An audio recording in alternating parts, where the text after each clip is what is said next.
بسم الله الرحمن الرحيم، والصلاة والسلام عليك يا حبيبي يا رسول الله، عليه أفضل الصلاة والسلام. حبايب قلبي، قبل ما نبدأ حلقتنا اذكروا الله، صلوا على الحبيب المصطفى علشان تكسبوا ثواب وأنا أكسب معاكم ثواب. ويلا بينا نبدأ الحلقة. في بيت في الصعيد، في عيلة كبيرة جدا.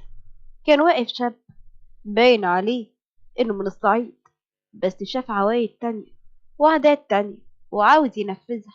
كان واقف قدام أبوه وأمه وبقول: إيه الكلام اللي انت بتقوله ده يا حاج؟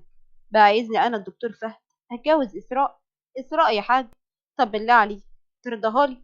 بقى أنا دكتور في جامعة محترمة أتجوز إسراء؟ مالك يا ابن فتحي؟